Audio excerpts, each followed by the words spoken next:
rise for the invocation.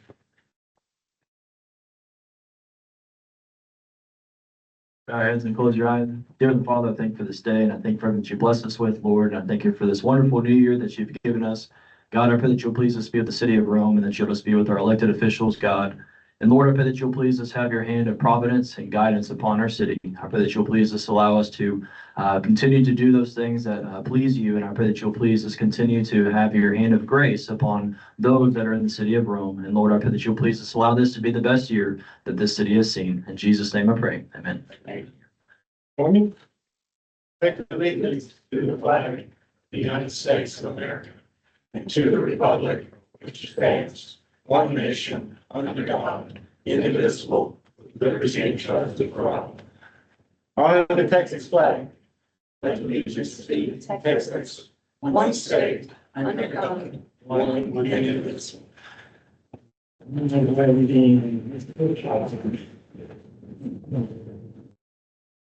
All right. Brooke, are there any public comments? No, sir. Okay, moving on. Several things to discuss. Announcements. I have February 4th will be the next bulk pickup day for trash. The 5th is we're gonna test our warning sirens, weather permitting. And our next two council meetings will be February 13th and the 27th. So, does council have any announcements at this time?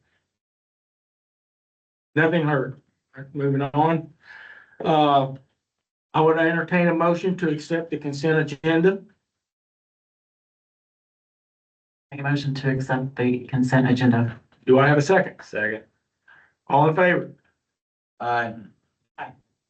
Aye. Thank you. That motion that carries. Do we have any questions or anything for the monthly staff reports? All right. Next item on the agenda, it will be we will hold a public hearing and consider a modification to ordinance 2024-19 for the zoning of 10.285 acres. J.C. Tatum Survey Abstract number 817, Wise County, Texas, generally located north of Hickory Street to planned development for a single-family residential on a minimum of 4,400 square foot lots. I believe we got our planner. Yes, sir. Thank you, Mayor. Stephen Cook is here as the city planner. Stephen, would you mind giving the council an overview? And it is 6:03. We're opening the public hearing.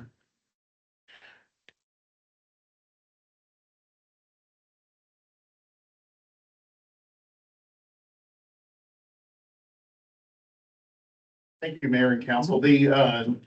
We last heard this, a zoning case for this particular property in November.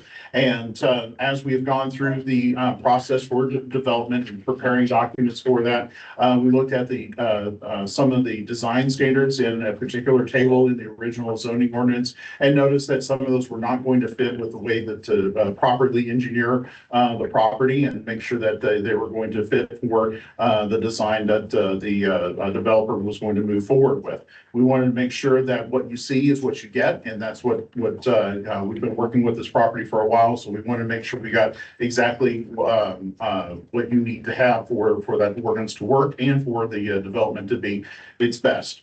So in order, the changes are just the one table that's in that full ordinance, and that we eliminated the specific lot width for corner lots. And the lot width is applied to all lots. When it is on corner lot, when it is going to be measured at the building line, which is typical.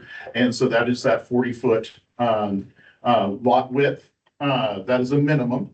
And again, the minimum lot depth is reduced from 150 feet to 110 feet to accommodate the interior lots. Those are the lots that are going to be within the center of the development rather than the ones that are on the exterior, which may have a slightly larger lot depth. Also reduce the minimum dwelling square foot from 1,800 to 1,600 square feet. Reduce the minimum front yard setback from 25 feet to 20 feet. And reduce the minimum rear yard setback from 15 feet to 10 feet. That allows a little bit larger building space within the lots themselves. And then also has additional space for actual yard for an outbuilding in the backyard and other kinds of things to that width. When you have a 20-foot setback from the front of the houses, you have enough space to make sure that you can truck in front to the, into the sidewalk area, and also has enough space to, within the front yard, to plant the 2 trees that we're looking for each lot, and also, pardon me, also have enough space to have the appropriate easements for utilities and dry utilities, as well as wet utilities for the development. We've reviewed this table changes. Staff is recommending approval of these changes, and we'll work forward to moving forward with the developer afterwards. Is there anybody that has some comments from the public?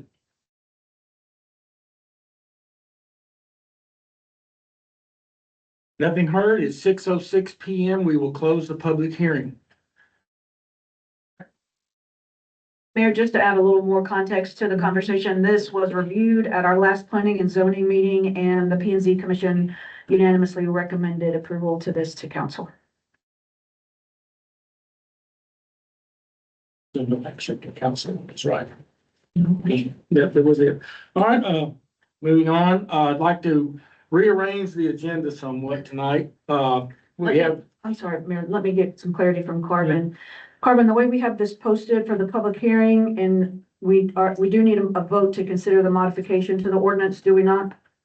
we do, 2024-19. we do. Yeah. I thought, Yeah, okay. sorry. All right, going back to item number 1. Do I have a motion from, or we have any questions from council? Any discussion? Nothing heard? Oh. I do have a question. Okay. So the minimum lot size is becoming smaller, is that correct? No, ma'am. The minimum lot sizes were set at 4,400 square feet. Okay, And so that they are still at 4,400 square feet. That is the most interior lots. Most of the lots on the outside are going to be larger than that. and that's what our ordinance has, correct? So this has a PD that allows us to vary from what our zoning requirements are for lot size, which is very similar to or mirrors what had been approved previously for Prairie Point as well. So all they're asking at this point is to change the house size from 1,800 minimum square feet to 1,600, and then some of these setbacks. But the lot sizes themselves, as we had discussed with the developer previously, will stay the same with more of the 5,500 square foot and larger lots as council had preferred when this was originally discussed. Okay, Mayor, I don't see that we actually posted this for an action. It says public hearing, consider modification to ordinance 2024-19, and it has an ordinance attached to it. Yeah, I hate to do this to you, but I don't think that's sufficient notice to take action. So can you provide me some language for the 13th then? Absolutely. Because that, You can simply put this same thing under consent agenda next week or the next council meeting, and it'll be okay then. The way we've done our agendas historically is we recognize regular agenda and we say discussion and any necessary action. okay, The way we posted this one, and we just posted it under a sort of a special section, public hearings. And I apologize, I just didn't catch that when I was reviewing this earlier. As a public hearing, that doesn't necessarily mean taking action. okay. But I think that was what the mayor was alluding Yeah. to, so I appreciate that clarification. Thank you. Okay, we will move, table that until the 13th. But you really don't have it posted to take any action at all, so we'll properly post it for action at the next. Correct. All right, moving on, to the regular agenda. I'd like to move item number 8 up to the first item. Swearing in of our new police chief. Am I right? Thank you.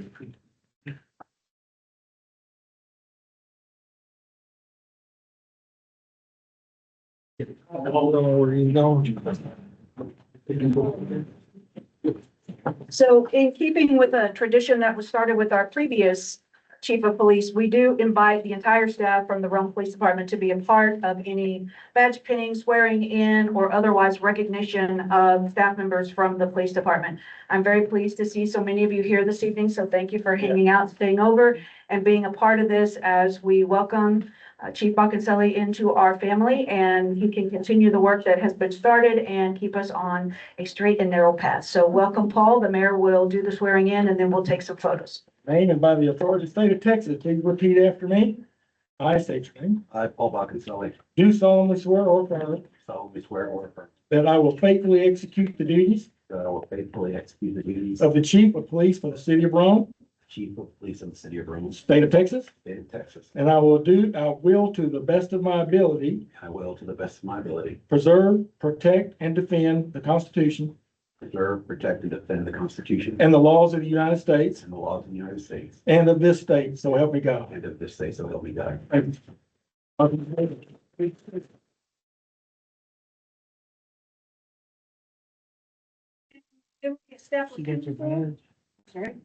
So you got a pen. Right there. The important part. I get to stick it. Yes. Are you worried? I always was.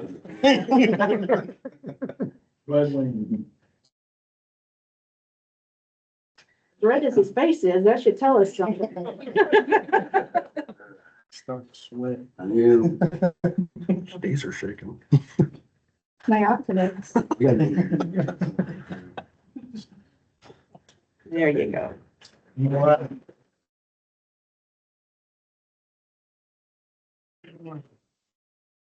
In this kind of general corner, and we'll take staff, then we'll add council, and then we'll get family, and then you guys will be free to roam around the country. I think, yeah, act like you like each other. I'm kind of short. I'm not walking. All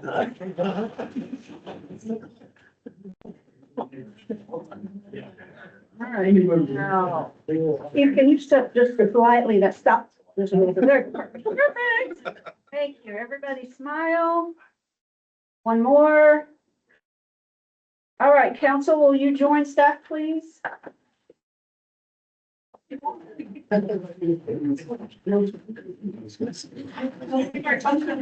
staff, Amanda, your staff. This is helpful. This is. Amanda, we do this every time.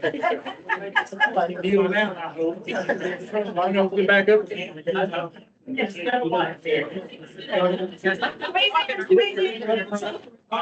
up front. Here we go. 1, 2, 3. One more. Perfect. Now can I get family? All right. I thought we were. Family. Sir. All right. Here we go. Always gonna be. Real. Always be good looking. Well.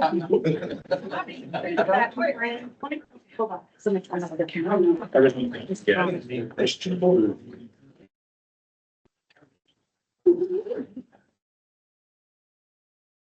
All right, are we ready? There we go. Everybody. There we go. All right.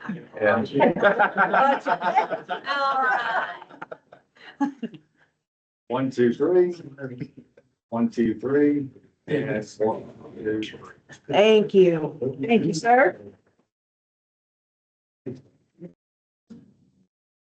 Hey. You're welcome. I don't say this. Nothing more there.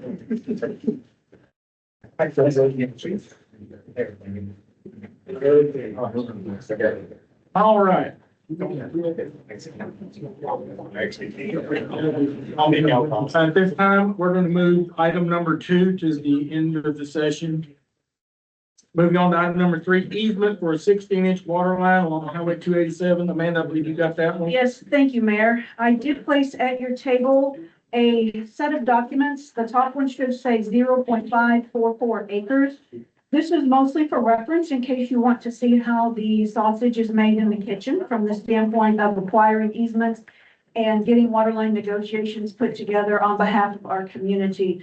I have worked with both Mr. Quicksall, who is the owner of this property, as well as Mr. Pinkoffs, whose company will be installing a new 16-inch water line along that 287 perimeter of this property on this side, not on more of the north side than the south side, that will then ultimately connect to the Blue Stem development on the backside of Wells Fargo. This is part of ongoing negotiations from our original development agreement with them and on our agreement to provide water to part of that district. So this cleans up quite a few gray areas that we found in the documents that existed on behalf of the city. It cleans up some easements that we didn't need, and it clearly establishes some easements that we didn't have and did need. So I'm happy to discuss any of these with you, and Marvin can add any information, but there's 3 parcels that Mr. Quicksall owns along that strip of 287. It looks a little bit like a diamond shaped property. You can almost see it on our zoning map behind Mr. Johnson. It's kind of small, but currently that property is not in our city limits. There has been some discussion with Mr. Quicksall at some point to annex into the city. This is actually the property where the trees have been cleared on the north side of 287, and you may have had some people ask you what was going on that property. I mean, we've had everything from a bowling alley to a hotel to, there's been a lot of speculation. There's nothing set in stone at this point. I have talked with Mr. Quicksall about a variety of uses, one including a sit-down restaurant, which would be wonderful for the community, but we are nowhere near actually putting anything together for that. He's just exploring his options. But this at least sets the groundwork to bring water to the property as well as to the Bluestem development so that we can kind of close that loop and allow that property to be developed and provide water to Bluestem, if that makes any sense. It will eventually cross under 287 and go over by the Wells Fargo. So you have 3 utility easements and a release of easement as it relates to the city of Rome, and what we would need to seek approval from council this evening to approve so that they can continue to move down the path. Questions? So is this just paperwork, pretty much saying, okay, But it is necessary paperwork because one of the things that I have found in looking at some of our documents, and as we are an older community, having incorporated back in 1936, we do have documents from that time period. Some of them are hard to read, some of them are not so bad, but we need to clearly outline where our easements are at, get them marked properly, and get them on all of the surveys, because we don't want to run into something that we're not sure was there. Does that make sense? So this is before you this evening for approval. These easements, we would need a motion from council to approve the 3 utility easements and the release of easement that you have in front of you. Anyone would like to make a motion? I make a motion to authorize the city administrator to execute the easement agreement for the project along US 81 287 for Mr. Quicksall. Say the other part too. Carvin, is that clear enough, do you think, for the record? I think that was, I was just double checking to see who they actually had intended to sign this, whether it was you or the mayor. There are some different areas on here, and I think it allows for it to go either way. It does say by name and title for the city of Rome on these easements themselves. The motion is fine as stated. Okay. All right, do I have a second? I'll second. All right, all in favor? Aye. I, Aye. Aye. All right, thank you. Thank you, council. I know Mr. Quicksall and Mr. Pinkops will be extremely happy. We've been working on this for 18 months, trying to get that finished, so thank you for your approval. All right, on item number 4, we're going to have to table that as our rep from Kimberly Horn is got family, sick family, and he could not be here. So we're going to try to move that to our next meeting because really like him to be here as a subject matter expert to give us the update on our sewer and water projects. Moving on to now, number 5, I don't think we have, is she here yet? Okay, let's hold on to number 5 till she gets here. Item number 6, approval of the legislative platform for the 89th legislative session. So you have that one. Thank you, sir.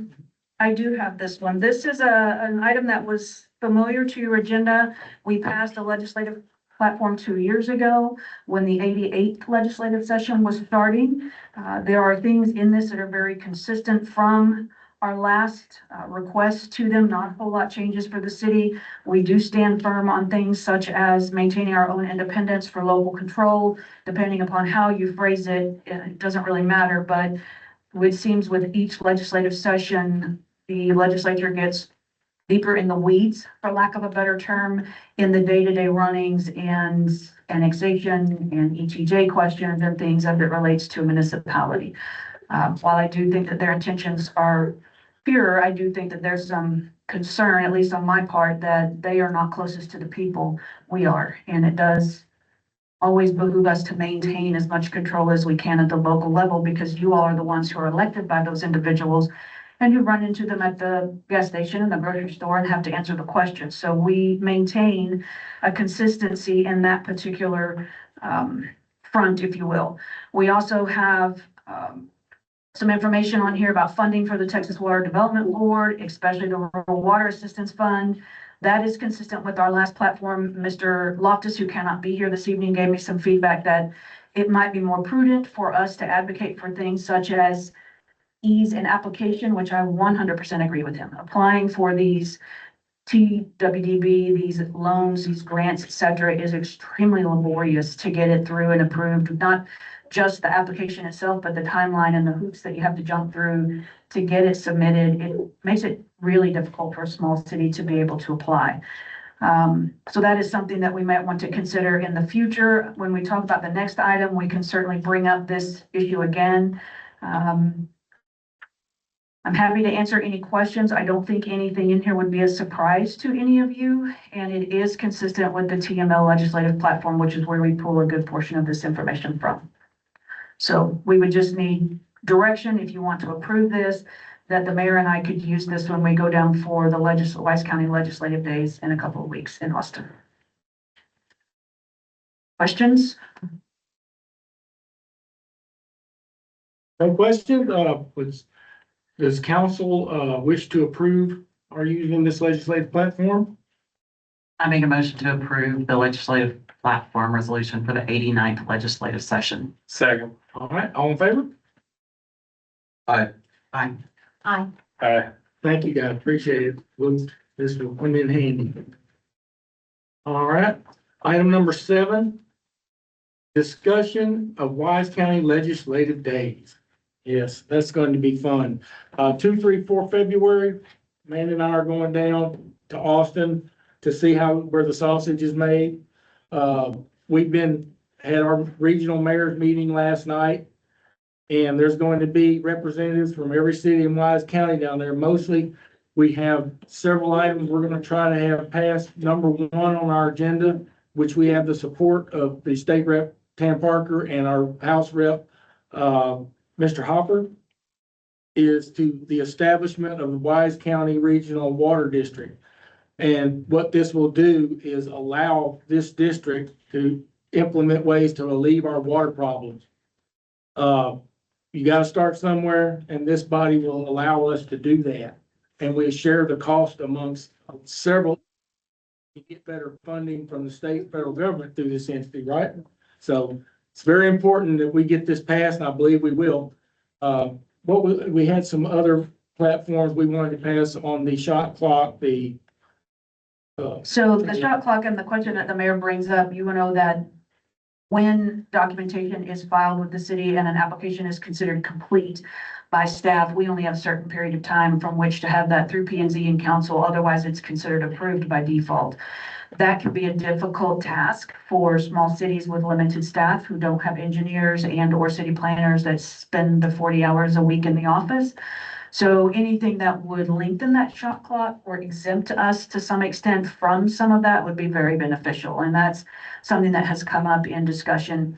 The other item that's come up in discussion in the regional mayor's meeting, and Mayor, I think you heard about this last night, was the desire and the bills that have already been filed and or contemplated to further erode annexation and zoning authority within the city. You know, we talked at one of our previous meetings, I don't know if it was November or December, about things like tiny lots and zombie developments and things. That will be very difficult for us to answer to our constituency when we don't have the authority from which you all can make an informed decision. If someone comes in and they want to put in these very, very small homes that are 800 square feet.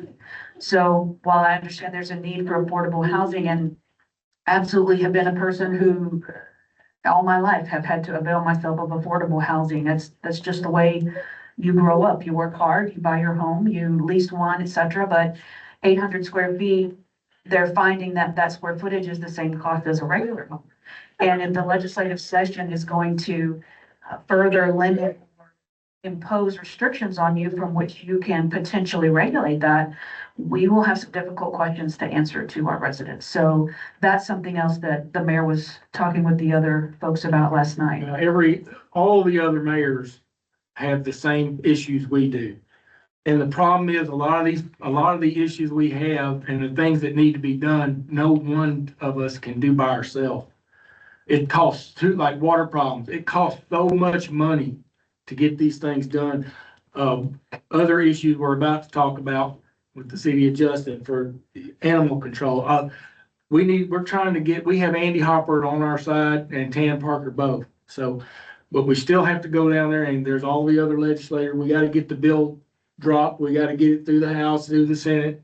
And we're going to go down there and talk to these people. There's going to be 3 groups of us, I believe, we're Decatur, Bridgeport, everybody. And we're gonna try to get some stuff done and put a bug in the ear of our state reps so that they're about to sweep small towns under the rug. We don't. As Mrs. Ty can attest, it's gonna be a little bit like going to TML with the mayor. We're gonna hit a lot of offices real quick in those 2 days. So we're gonna be busy and moving, but they do have us broken up into 3 teams. We will be going with the mayor and the city manager from Decatur and one other person, and I apologize. Albert. Yeah, Albert's on our team too. And so this is all put together by the Decatur, Wise, and Bridgeport Chambers of Commerce. They come together to put this on every year. I was slated to go last year on behalf of Rome, but I ended up being sick at that time of year, so I wasn't able to go. So I'm looking forward to it. This will be a learning experience for us. Yeah, this will definitely be discovery learning for us, but if they don't see our face down there or some reps from the town, they're not gonna think anybody cares. So maybe if they know people care, they'll get behind it and vote for it. So that's what that's all about. And I will hope to give you guys a report on that at our next meeting, hopefully. All right, I believe we have, Did you need a motion to bring? no, that was just information. Yeah. I believe we have Miss Abby.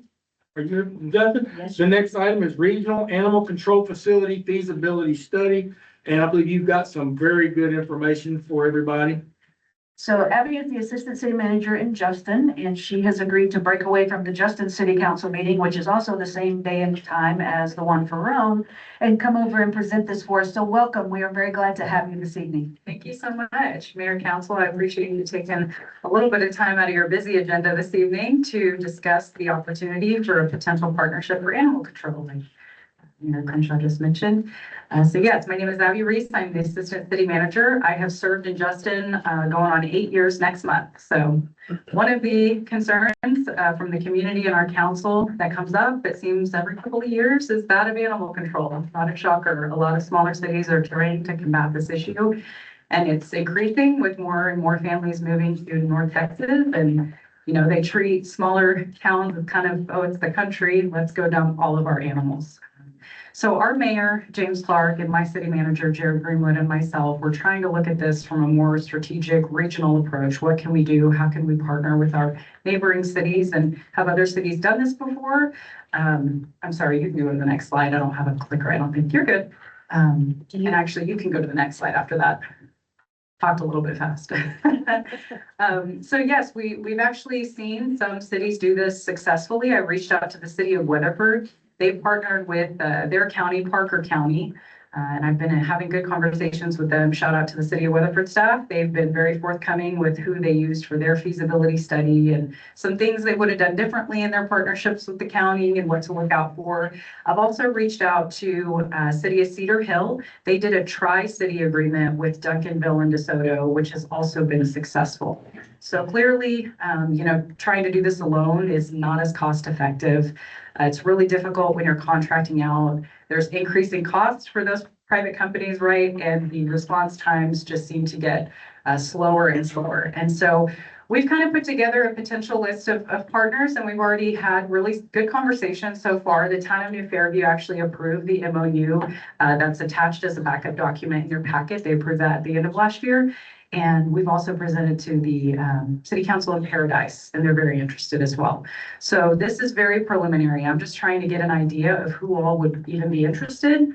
So far, the costs for a feasibility study are running between 30 and 40,000. So if you do a little bit of easy math, if we get 10 participating cities at 40K, that's 4,000 a city. So I think it would be cost effective for especially the smaller communities.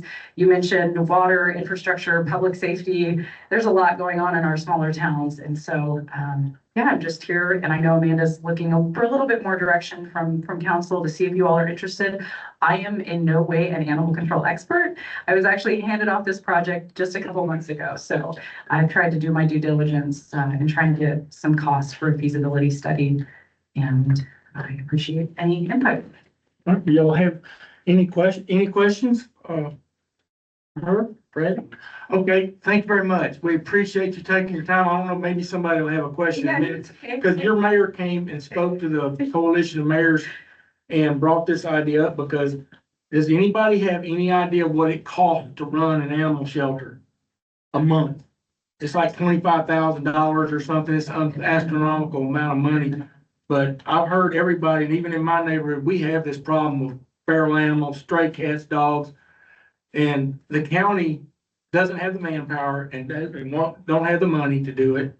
They can't do it on their own for this big of an area. And no one city can do it by ourselves.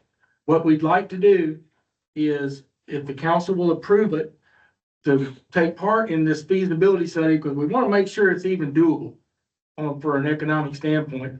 Justin's already volunteered the land to put the place at, so that's what we're asking for, is to do a feasibility study to see if this is possible. And this is one answer to our problem with animals. So, any question? I don't have a question, just the agency that I work for, we work with Keller, who takes care of Westlake, I think South Lake even, and it's been great. So that's all I was gonna add. They also partner with the Humane Society of North Texas, which is a real, I think they actually run the shelter there in Keller. Abby, you probably know this, Jared was on the advisory committee from Westlake on behalf of our community to be the liaison for that. So he has some inside knowledge, and he echoes your sentiments that it was run very, very well. Yeah.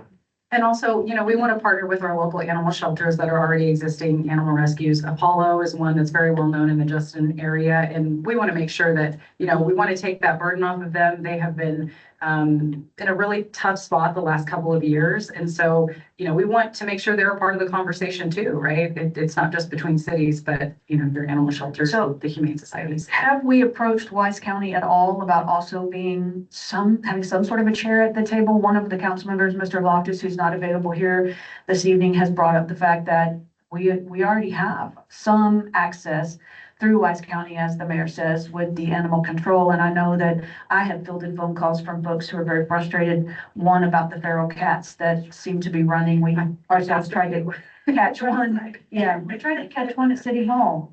Was it 3 months ago? And we were unable to do so, but it's become such a problem. And I don't know if that's even an avenue to, if this actually comes to fruition, can it kind of work hand in glove with the county? I don't know. I have not started conversations with Wise County. We have with Denton, but I will definitely reach out to Wise as well. The more the merrier. I think that would be something that, as you're going through your presentations to the other cities, they would want to know, not saying that, and when the mayor and I were talking about this earlier today, Wise County is an option, but it doesn't have to be our only option, because 900 some odd square miles for one animal control facility, when they're not just dealing with domesticated animals, they're dealing with pigs and cows and chickens and horses. And I mean, there comes a limit to what the county can do. And I just don't know if there's some way to bifurcate the services.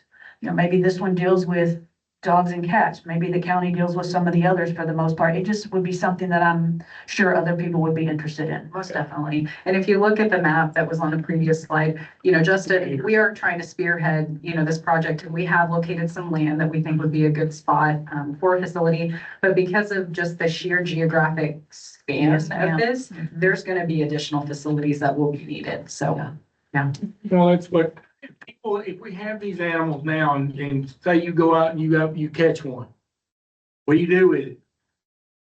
You have nowhere to take these animals, and I hate to say it, but some people take care of it themselves. And we don't need that in town, stuff flying around. It'd be nice to have a shelter for these animals to go to, possibly get adopted or something. But we need an answer. So I believe this is an answer, and we're gonna I'd like to help them study it to make sure it's even doable, from an economic standpoint or anywhere. Do we know what goes into this feasibility study? What are they doing? good question. So it's a lot. There's staffing assessments that are done, location, Services offered, correct, And operating costs, the whole thing. size of the building, So you have a vet on staff, how many vets do you have? services offered, everything. So to the mayor's point, I'm looking for direction from council. Do you want me to pursue this type of an arrangement to at least participate in the feasibility study and see how it could benefit Rome? Or is this something that we would prefer to wait and revisit at a later time? I'd like for you to look into it. Yeah, me too. You need a motion. Yes, ma'am. Yes. Do I have a motion? I make a motion directing the city administrator to explore the feasibility of creating a regional animal control center with neighboring communities. Second. Second. All right, all in favor? Wow. Aye. Aye. Aye. Hey, thank you, guys. Thank you. Thank you I so think much. we'll have- Thank you, Abby, for Thank coming you out. for We coming. appreciate it. Fighting the traffic to get here. Yes. Yeah.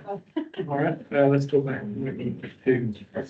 All right, I'd like to go back to item number 2 on the agenda. And with that, we will, at this time, for the section 551.071, consultation with attorney pending or contemplated litigation, settlement offer, or to seek advice from attorney, de-annexation request from ETJ. And we have section 551.072, deliberation regarding real property purchase, exchange, lease, or value of real property. If deliberation in an open meeting would have detrimental effect on the position of the governmental body in negotiation with a third party. We're talking about purchase of property, Johnson King. And section 551.087, deliberation regarding economic development negotiations to discuss or deliberate regarding commercial or financial information that the city has received from a business prospect that the city seeks to locate, stay, or expand in or near the city, and with which the city is conducting economic development negotiation. And it is now 6:37. We'll move into executive session.